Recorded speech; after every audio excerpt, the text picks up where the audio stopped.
ठंड की मार। सर्दियों का मौसम हर साल आता है और अपने साथ ठिठुरन, ठंडक और मुश्किलें भी लाता है।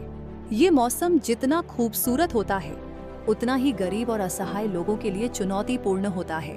ये कहानी ऐसे ही एक गरीब परिवार की है, जो ठंड की मार झेलने के लिए हर संभव कोशिश करता है। गांव के एक कोने में रहने वाला रामलाल अपने परिवार के साथ बेहद गरीबी में जी रहा था। उसका परिवार 5 लोगों का था। वह, उसकी पत्नी सुमन और उनके 3 छोटे बच्चे।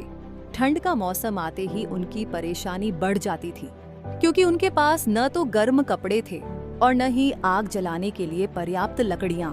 रामलाल मजदूरी करता था, लेकिन सर्दियों में काम मिलना मुश्किल हो जाता था। जब ठंड ने अपनी चरम सीमा पार की, तो उनके पास खाने के लिए भी कुछ नहीं बचा। उनके बच्चे ठंड से कांपते हुए दिन रात बिताते थे।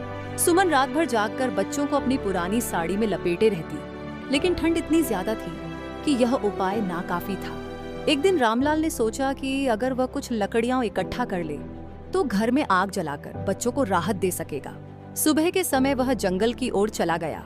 ठंड इतनी ज्यादा थी कि उसके हाथ पैर सुन्न हो रहे थे, लेकिन परिवार की जरूरतों ने उसे मजबूर कर दिया। जंगल में उसने सूखी लकड़ियां इकट्ठा करनी शुरू की।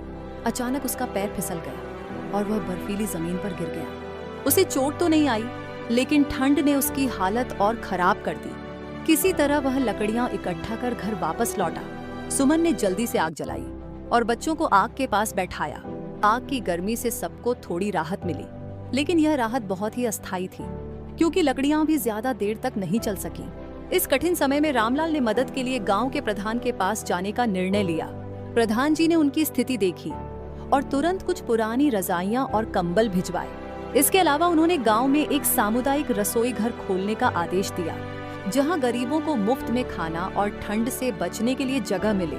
सामुदायिक रसोई घर ने रामलाल के परिवार को थोड़ी राहत दी। वहां जाकर उन्हें गर्म खाना मिला और आग के पास बैठने की जगह मिली। इसके साथ ही गांव के कुछ दयालु लोगों ने भी कपड़े और खाना दान करना शुरू किया। सर्दी का मौसम धीरे धीरे कम होने लगा और रामलाल का परिवार एक बार फिर जिंदगी की ओर लौट आया। इस कहानी से यह सीख मिलती है कि ठंड का मौसम केवल प्रकृति का बदलाव नहीं है, बल्कि यह समाज के गरीब और कमजोर तबके के लिए एक बड़ी चुनौती भी है। अगर हम अपने आसपास के जरूरतमंद लोगों की मदद करें, तो यह ठंड किसी के लिए भी असहनीय नहीं रहेगी। और इस चैनल को सब्सक्राइब करें।